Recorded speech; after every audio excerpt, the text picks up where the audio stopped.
Hi guys, welcome back. Just want to start by saying happy October 1st. So, this week we're going to be talking about Erikson's psychosocial development. So, in this development, he has 8 different stages. So, the first stage we're going to talk about is trust versus mistrust. And so, this stage normally happens when a child's about 1 year to 18 months old. The trust versus mistrust stage is the most important period, Erikson believes, in a person's life because it shapes the way we view our world around. So, kind of the main question a child's going to ask in this stage is, can I trust the people around me? If I cry, will my mom come pick me up? If she does, I begin to trust her. If she doesn't, the baby decides maybe mistrust. So, that is the negative on that one. And then moving along to stage 2. So this stage 2 is autonomy versus shame and doubt. That's the second stage of Erikson's development. This stage occurs between the ages of 18 months to around 2 or 3 years. And Erikson believes that children at this stage are focused on developing a greater sense of control. So, can I do things by myself, or do I have to count on the help of others? So, during this stage, it's important to let your children discover their abilities. Let them pick out their outfits, or let them try to get dressed on their own, being patient. Okay. And then moving ahead to the third stage, and this is initiative versus guilt. So this stage occurs during the preschool years between the ages of 3 and 5. During this stage, children begin to assert their power and control over the world through directing play and other social interaction. So am I being good or bad? Giving them a purpose. And then moving ahead to the fourth stage, and that happens to be industry versus inferiority. So this stage occurs between the ages of 6 to 11 when they're in their school years. And according to Erikson's theory, people progress through a series of stages as they develop to grow. How can I be good? This stage, they kind of are looking to kind of please the teacher. Like, am I a good student? What can I do to be the best? And then the fifth stage is identity versus confusion. So this ages between 12 and 18 when you're kind of discovering yourself. Who am I? What am I going to do? They're getting their independence and learning a sense of self. Moving along to the sixth stage of Erikson's theory. So this stage takes place during the ages of about 19 to 40. So this is like one of the longest stages. And so in this time, they're looking for intimacy, loving relationships. They're trying to develop those. And so this kind of leads to intimacy versus isolation. So will I be loved or will I be alone? This is the stage where they're kind of sorting it out. What's going to happen? And then the seventh stage, this takes place between about 40 to 65.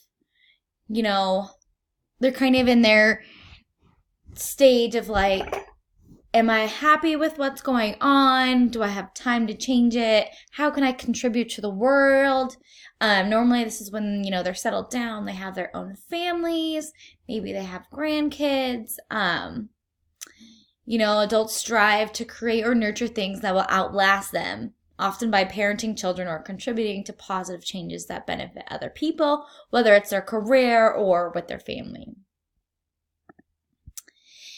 And then the eighth and final stage is integrity versus despair. So at this stage, they're going to be between 65 until death. So at this stage, they're going through questioning, like, did I have a meaningful life? Am I having regrets would be a negative look. Or if not, then they feel they have wisdom. That's their basic virtue. They're happy. They're content. That's the last stage of Erikson's theory. So he has 8 stages that go from 1 until end of life. Okay. And so next we're going to be talking about social emotional development, which kind of intertwines with what we just learned.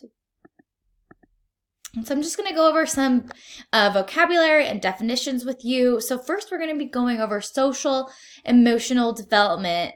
And this includes the child's experience, expressions, and management of emotions, and the ability to establish positive and rewarding relationships with others. So it encompasses both intra and interpersonal processes. Okay. And then next we're going to be talking about responsive caregiving. So what does that mean? This is when you're able to support infants in beginning to regulate their emotions and develop a sense of predictability. So being there for them, giving them safety, responsiveness. Early relationships are so important. And so this is what Erikson was saying. This is a crucial stage. The earliest years are the most important for kids. They need a stable, consistent relationship. Okay, and then next, we're going to be talking about emotional security. So this is the measure of stability of an individual's emotional state. In psychology, temperament broadly refers to consistent individual differences in behavior that are biologically based and are relatively independent of learning system of values and attitudes. And then emotional self-regulation or emotional regulation is the ability to respond to an ongoing demand of experience. So just the ability to delay spontaneous reactions as needed. Okay, then social understanding and early pro-social behavior. So this stands for the reason that in order to respond to others, toddlers must possess the social understanding, being able to comprehend, recognize, distinguish their emotions from those needs of others and their own. And then the affect is a concept used in psychology to describe the experience of feelings or emotion. The word affect isn't normally used in other practices. In psychology, affect mediates an organism's interaction with the stimuli. And then empathy, that's just kind of what you feel for another person. What's the capacity to place oneself in another person's position? So, feeling for others, empathy. And we're going to jump ahead to self-efficiency. So, this is a personal judgment of how well we can execute courses of action required to deal with situations. So, that kind of explains that. And then one self-concept.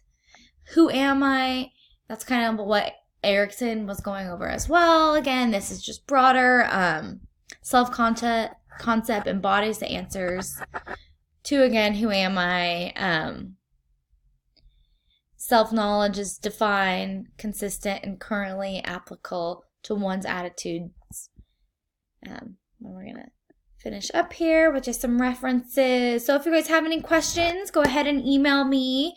I will be back on next week. Thanks so much for watching.